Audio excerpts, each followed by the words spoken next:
GoFunWolves.com here with Matt Morris, head men's and women's track and field coach. Matt, you're about to head out to outdoor track nationals. Obviously, every season you're trying to get to nationals. 2 men, 2 women this year. Let's just get right into it. Start with the women.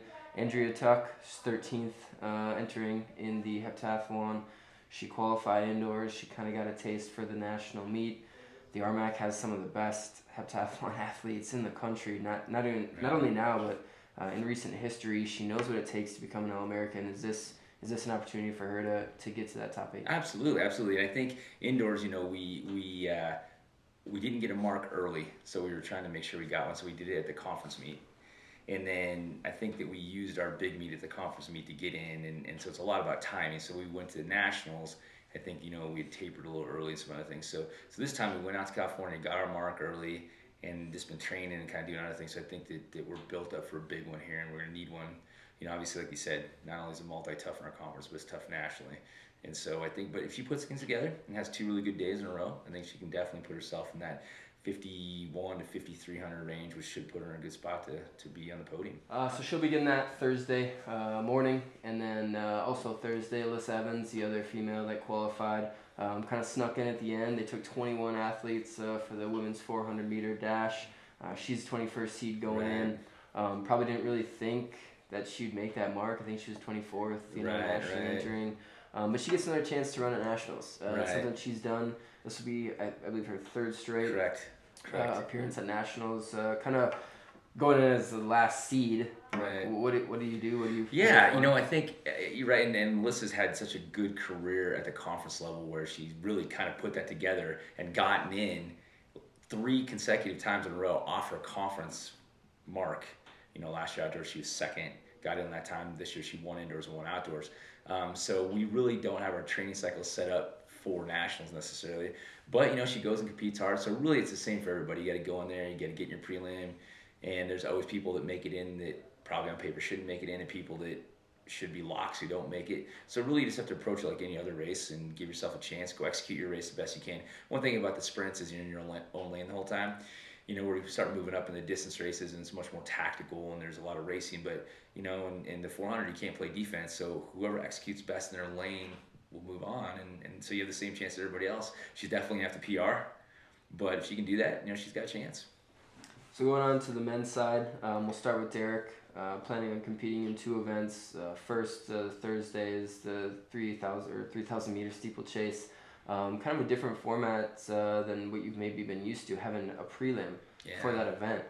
He hasn't had to do that this year. Is that something that you talk about or prepare for, or do you just go and make sure you qualify for finals? How does that work? Yeah, and we've had something similar to that in the last 2 outdoor meets at the conference level. Derek's run the 1,500 meter prelim the first day, come back run the steeple the second day, and then run the 1,500 meter final the 3rd day. So we get a feel for having those races consecutively. Obviously, back-to-back steeplechases is a lot. I think he's strong enough to do that, and I think really, like you say, in the prelim, you just got to get through. It's a top 4 on each side, the next 4 fastest times. So he just puts himself in a good spot, be as efficient as he can, get through. Race the final, and then we'll have him come back on the 3rd day and run the 5, if we feel like he can do that. And, again, those tend to be fairly tactical. So you just put yourself up there and give yourself a chance. Obviously, we expect Derek to be able to do fairly well. He's ready to go. And that's a double that Tabor Stevens from Adams did last year and won both. We're definitely not trying to win both necessarily, but I think that that's doable. So we've been kind of getting ready for that, and I think that again, he looks great. He's in a good spot. So, and Derek's always pretty tough with those things. So I think it'll go fairly well for us. Devon Drake also qualifies. Another one that kind of snuck in a little bit. Kind of had a time that you thought would get him in, but he's one of the later seeds in the race, 800 meter run, which prelims are Friday, finals Saturday.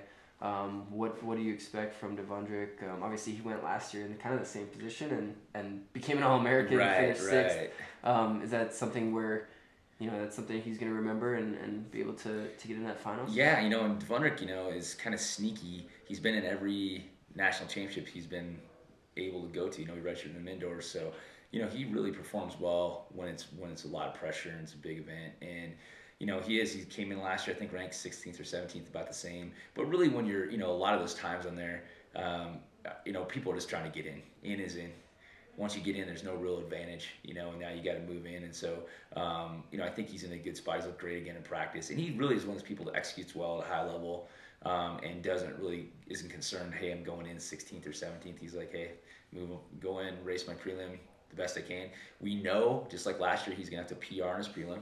So there's not going to be a lot of messing around. It's going to have to get after it, and it makes it tough, I think, for everybody, because there's so many good people in that event that, half of them aren't getting in, and there's going to be some really good guys that don't get in. And so, we have to treat the prelim like a final, and we have to treat the final like a final. But, in the past, Devon Drake's been really good at that. So we're just going to stick to the same plan and go do the best we can. So.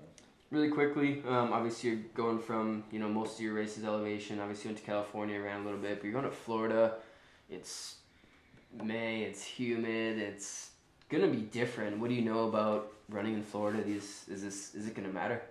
I don't think it'll matter a lot, honestly. The heat and humidity will be a little bit, we don't have anybody in the 10K, and for the most part, I don't think it'll make a big difference. It's supposed to have it's going to be high 80s, the whole week with lows of high 60s, and so it'll be the humidity. But I think really, typically distance kids, really everybody likes that because they can breathe a lot better, and so I think for some of the longer races, maybe the 5K, definitely the 10Ks, it'll be a little taxing for the kids. But the rest of the events, it should be really a benefit, So I think us moving down to elevation has always been a good thing. So I suspect it'll be the same thing. Matt, thanks. Good luck. Appreciate it. Thanks a lot.